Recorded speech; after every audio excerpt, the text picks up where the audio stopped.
नमस्कार, स्वागत है आपका। आप देख रहे हैं अपना बिहार। मैं हूं आपके साथ सुमित झा। एक सप्ताह के अंदर तीसरी बार प्रधानमंत्री नरेंद्र मोदी ने बिहार को कई योजनाओं की सौगातें दी हैं।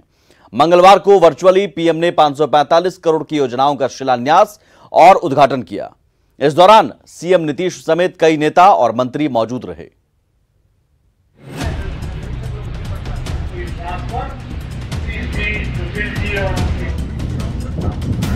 ये 3 तस्वीरें 6 दिनों के अंदर की हैं। मंगलवार को पीएम ने शहरी क्षेत्र से जुड़ी 7 परियोजनाओं का उद्घाटन और शिलान्यास किया है।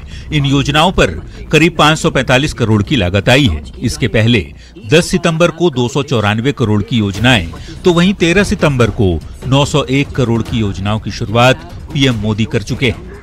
नमामि गंगे परियोजना के तहत पटना के बेऊर और पटना सिटी के पहाड़ी स्थित करमली चक सीवरेज ट्रीटमेंट प्लांट का पीएम मोदी ने उद्घाटन किया, जहां गंदे पानी को शुद्ध किया जाएगा और फिर इसका उपयोग सिंचाई कार्यों में होगा। पीएम ने कार्यक्रम में वर्चुअली हिस्सा लिया। इस दौरान सीएम नीतीश कुमार, रविशंकर प्रसाद सहित कई सांसद और विधायक मौजूद रहे। पीएम ने कहा कि मुजफ्फरपुर में 3 घाटों का निर्माण होने से छठ पर्व के दौरान लोगों को आसानी होगी और छठी मैया के आशीर्वाद से इसी तरह विकास के कार्य होते रहेंगे। मुझे उम्मीद है इन प्रयासों से आने वाली छठी मैया की पूजा के दौरान बिहार के लोगों को, विशेषकर बिहार की महिलाओं की दिक्कतें कम होगी, उनकी सहूलियत बढ़ेगी। छठी मैया के आशीर्वाद से हम बिहार के शहरी और ग्रामीण इलाकों, उनको गंदे जल, बीमारी बढ़ाने वाले जल से मुक्ति दिलाने के लिए जी जान से काम करते रहेंगे। मुजफ्फरपुर के 3 घाटों का सौंदर्यीकरण होगा, जिस पर 11 करोड़ रुपए की लागत आएगी। पीएम ने छठ व्रतियों के लिए नमामि गंगे योजना के तहत बनने वाले घाटों को अहम बताया है। जब पटना में जैसा बना है, प्रधानमंत्री जी ने यही कहा कि पटना में जैसा बना है मुजफ्फरपुर में भी उसी तरह का रिवर फ्रंट बनेगा। मुंगेर नगर निगम के सभी 45 वार्ड में अब घर घर शुद्ध पेयजल पहुंचेगा। अमृत योजना के तहत 198 करोड़ की लागत से वाटर ट्रीटमेंट प्लांट बनाया जाएगा। साथ ही जमालपुर नगर परिषद में 55 करोड़ की लागत से शहरी जलापूर्ति योजना शुरू होगी। दोनों योजनाओं का प्रधानमंत्री नरेंद्र मोदी ने वीडियो कॉन्फ्रेंसिंग के जरिए शिलान्यास किया। बुडको ने इसकी जिम्मेदारी मुंबई की JMC project India private limited को दी है। प्रधानमंत्री माननीय नरेंद्र मोदी के द्वारा मुंगेर शहर में वाटर ट्रीटमेंट प्लांट का शिलान्यास किया गया। वहीं सिवान में अटल नवीकरण और शहरी परिवर्तन मिशन के तहत 41 करोड़ रुपए की लागत से 3 जल मीनारों का निर्माण किया गया है, जिसमें शहर के 18 वार्डों में पानी की सप्लाई की जाएगी। उद्घाटन के मौके पर सिवान में स्वास्थ्य मंत्री मंगल पांडे सहित कई नेता मौजूद थे। सिवान शहर में भी 40 करोड़ से अधिक की लागत के जलापूर्ति योजना का भी शुभारंभ फेज 1 का आदरणीय प्रधानमंत्री जी ने किया है। मंगलवार को जिन योजनाओं की शुरुआत पीएम ने की, उनमें 4 परियोजनाएं जल आपूर्ति से संबंधित हैं, 2 सीवरेज ट्रीटमेंट और 1 परियोजना रिवर फ्रंट डेवलपमेंट से जुड़ी हुई है। इन सभी परियोजनाओं की लागत 541 करोड़ रुपए आएगी। बिहार के नगर विकास और आवास विभाग के अधीन बुडको इन पर काम कर रहा है। बाकी 3 में से 2 सीवरेज ट्रीटमेंट और 1 रिवर फ्रंट से जुड़ा है। जाहिर है, इससे कई जिले के लोगों को फायदा मिलेगा। Bureau report, news 18 Bihar. Bihar को 7 योजनाओं की सौगात देते हुए पीएम मोदी ने आरजेडी पर बड़ा हमला बोला है। उन्होंने कहा कि एक तो योजनाएं शुरू नहीं की गईं और जो योजनाएं शुरू भी की गईं वो भ्रष्टाचार की भेंट चढ़ गई। सड़कें हो, गलियां हो, पीने का पानी हो, सीवरेज हो, ऐसी अनेक मूल समस्याओं को तो यानी या तो उसको टाल दिया गया या फिर जब भी इनसे जुड़े काम हुए वो घोटालों की भेंट चढ़ गए। साथियों, जब शासन पर स्वार्थ नीति हावी हो जाती है, वोट बैंक का तंत्र सिस्टम को दबाने लगता है, तो सबसे ज्यादा असर समाज के उस वर्ग को पड़ता है जो प्रताड़ित है, वंचित है, शोषित है। मोदी कैबिनेट ने दरभंगा में एम्स को मंजूरी दे दी है। दरभंगा विधायक ने इसकी जानकारी देते हुए कहा कि शिलान्यास जल्द होगा। पटना के बाद बिहार का दूसरा एम्स दरभंगा में बनेगा, जिस पर 1264 करोड़ की लागत आएगी। अस्पताल में 750 बेड होगा। 4 साल में एम्स बनकर तैयार हो जाएगा। जल्द ही बिहार में चुनाव की तारीख की घोषणा होने वाली है। उससे पहले ही केंद्रीय कैबिनेट ने इसकी मंजूरी दे दी है। माना जा रहा है कि बिहार में आदर्श आचार संहिता लगने से पहले एम्स निर्माण की आधारशिला खुद पीएम मोदी रखेंगे। जानकारी के बाद मिथिला के लोगों में खुशी देखी जा रही है। आज कैबिनेट की बैठक में एम्स दरभंगा की स्वीकृति मिल गई है। आज़ादी के बाद उत्तर बिहार में खासकर मिथिलांचल वासियों के लिए यह एक बहुत बड़ी सौगात है। 1264 करोड़ की लागत से 750 बेड वाले दरभंगा एम्स बनकर तैयार होगा। इस पूरे इलाके में बड़ी संख्या में रोजगार का सृजन भी होगा। उत्तर बिहार सहित नेपाल और पश्चिम बंगाल के सीमावर्ती जिलों के लोगों को बेहतर किफायती आधुनिक चिकित्सकीय सुविधा प्रदान होगी। भारत सरकार ने और भारत सरकार के कैबिनेट ने 1264 करोड़ की स्वीकृति दे दी और 750 बेड का एम्स बनेगा। आज के दिन बहुत मिथिला के लिए बहुत बड़ा दिन है। आज एम्स दरभंगा में होगा। यह कैबिनेट से भी स्वीकृति मिल गई और 1264 करोड़ की भी स्वीकृति मिल गई। संपूर्ण मिथिला क्षेत्र के लिए, उत्तर बिहार के पूरे क्षेत्र के लिए, यहाँ तक कि मैं कह सकता हूँ सटे हुए देश नेपाल और बगल के राज्य बंगाल तक के लोगों के लिए बहुत बड़े खुशखबरी का दिन है। आज मोदी सरकार ने दरभंगा में एम्स की स्वीकृति अपने कैबिनेट से दे दी है। आज बहुत ही बड़ा दिन है हम दरभंगा वासियों के लिए। आगे बढ़ते हैं। बिहार में दलितों और मुस्लिमों का बड़ा वोट बैंक है। वोट प्रतिशत इतना है कि चुनावी नतीजे को पूरी तरह से बदला जा सकता है।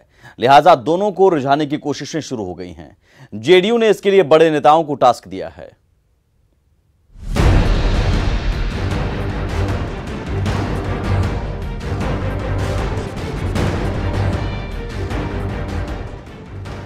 दलित और मुस्लिम वोटरों को लुभाने के लिए जेडीयू ने नया प्लान तैयार किया है। दलित वोटरों की बात करें तो जेडीयू ने सभी दलित विधायकों को टास्क दिया है। टास्क के हिसाब से जेडीयू के दलित विधायक क्षेत्र का दौरा करेंगे। वहीं दलित की हत्या होने पर मिलने वाली नौकरी की बात को घर घर तक पहुंचाएंगे। नौकरी देने के मुद्दे को जेडीयू सबसे बड़ा एजेंडा बनाने की तैयारी में है। इसके अलावा दलितों के लिए किए गए सरकार के काम को दलित के गांव तक पहुंचाने की भी योजना तैयार की गई है। जेडीयू के जिन नेताओं को टास्क दिया गया है उनमें भवन निर्माण मंत्री अशोक चौधरी, उद्योग मंत्री महेश्वर हजारी, परिवहन मंत्री संतोष निराला और पर्यटन मंत्री कृष्ण कुमार ऋषि शामिल हैं। ये सभी नेता अपने अपने क्षेत्र में मोर्चा संभालेंगे और अलग अलग ग्रुप में अपने क्षेत्र में जाएंगे।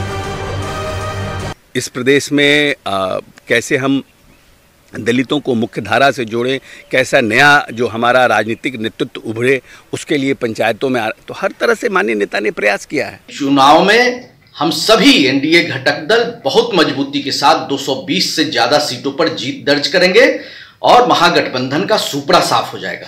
ये दिखावे के लिए, दलित वोट बैंक के लिए ये जो कर रहे हैं, ये बिहार की सभी हमारे दलित भाई समझ रहे हैं। इनको दलितों से प्रेम नहीं है। दलित मतदाताओं के साथ साथ जेडीयू मुस्लिम मतदाताओं को लुभाने की योजना पर भी काम कर रही है। एक तो ये पोस्टर हिंदी में लगाया गया और ठीक इसके बगल में एक और भी पोस्टर है जो उर्दू में बनाया गया है। और बिहार के तमाम वैसे इलाके जहाँ पे मुस्लिम मतदाता बड़ी संख्या में रहते हैं वहाँ पे ये पोस्टर लगाया गया है। और पोस्टर लगाने का मकसद साफ है कि मुसलमानों को सिर्फ ये बताने के लिए कि भाई नीतीश कुमार ने क्या कुछ किया। हमारे साथ खालिद अनवर हैं जो जेडीयू के एमएलसी हैं, हम इनसे जानने की कोशिश करते हैं। खालिद जी, जो ये तमाम पोस्टर लगाए गए हैं इसका मकसद क्या है? देखिए, पोस्टर देखने से ये अंदाज़ा होता है कि लोगों ने ये कबूल करना शुरू कर दिया है कि नीतीश कुमार ने बहुत काम किया मुसलमानों के लिए। और मैं ये देख रहा हूँ कि इस पोस्टर में जिन लोगों के नाम हैं वो बड़े बड़े लोग हैं, बिहार के बहुत बड़े लोग हैं। बिहार में दलित और महादलितों की आबादी 14.2% है, जबकि मुस्लिमों की आबादी 14.7%। ऐसे में जेडीयू को लगता है कि अगर मुस्लिम और दलित उसके साथ आ गए तो कई सीटों में उनकी जीत आसान हो जाएगी। अमित कुमार के साथ आनंद अमृतराज, न्यूज़ 18 पटना।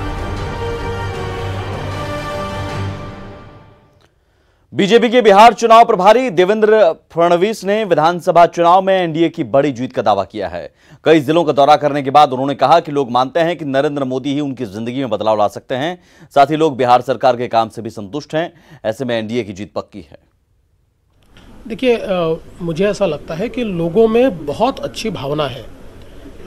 बिहार का जो गरीब है, जो पिछड़े, जो अति पिछड़े, ऐसे सारे के सारे लोग, इनके मन में प्रधानमंत्री मोदी जी के प्रति बहुत स्नेह है, बहुत विश्वास है। उनको लगता है कि हमारे जीवन में परिवर्तन इस व्यक्ति ने किया है और यही कर सकते हैं। और उसके साथ साथ यहाँ की जो सरकार है, नीतीश जी के नेतृत्व में, नीतीश जी और सुशील जी ने बहुत अच्छा कार्य किया, चाहे वो बाढ़ हो, चाहे प्रवासी हमारे बिहारी मजदूर हो, सभी के लिए उन्होंने बहुत अच्छा कार्य किया। तो लोगों को लगता है चुनौतियां हैं, लेकिन यही सरकार उन चुनौतियों से निपट सकती है। इसलिए बहुत अच्छे तरीके से एक रिकॉर्ड जीत हम लोग हासिल करेंगे। चुनाव आयोग की टीम ने भागलपुर में चुनावी तैयारियों की समीक्षा की, जहां 12 जिलों के अधिकारी मौजूद रहे। मीटिंग में उप निर्वाचन आयुक्त सुदीप जैन और चंद्रभूषण कुमार शामिल थे। बैठक में नेपाल, पश्चिम बंगाल, झारखंड की सीमा पर नजर रखने के साथ शराब और ड्रग्स के कारोबार पर रोक लगाने के निर्देश दिए गए। इसके अलावा सहायक बूथों के गठन और कोविड-19 के निर्देश का सख्ती से पालन का निर्देश दिया गया।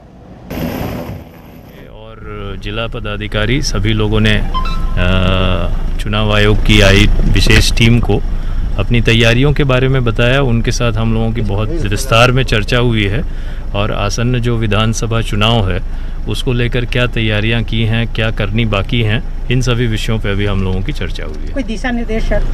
बहुत सारे गाइडलाइंस मिलते रहते हैं, आज भी मिले हैं। हम लोगों ने उसका अनुपालन भी कर रहे हैं।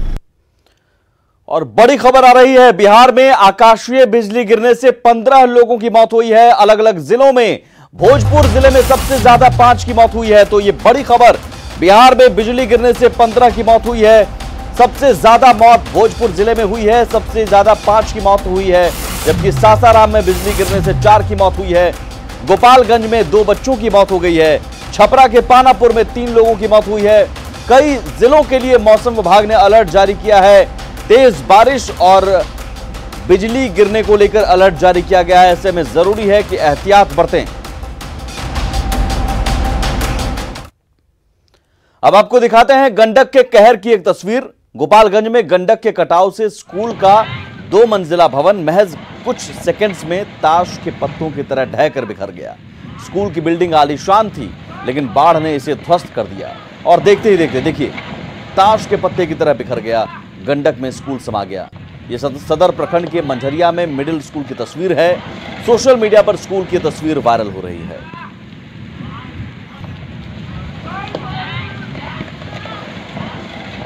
और कल भी गोपालगंज के मंझरिया मिडिल स्कूल भवन का एक हिस्सा देखते ही देखते पानी में समा गया था। पहले टॉयलेट की दीवार दरकी, फिर टॉयलेट की टैंक के साथ ही टॉयलेट गिरकर पानी में समा गया। ये दोनों तस्वीरें देखिए कैसे गंडक का कहर अभी भी जारी है और किनारे में जो भी बिल्डिंग, जो भी इमारत, जो भी भवन, वो गंडक में चंद सेकंड्स में समा जाते हैं।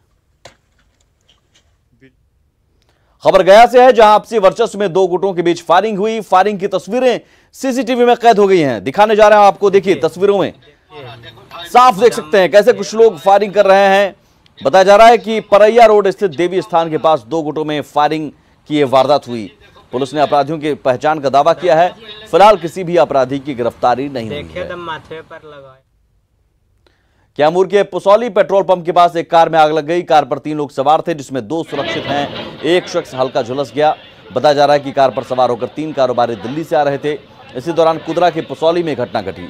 स्थानीय लोग और दमकल की टीम ने आग पर काबू पाया, लेकिन तब तक काफी देर हो चुकी थी। कार का ज्यादातर हिस्सा बुरी तरह से जल गया।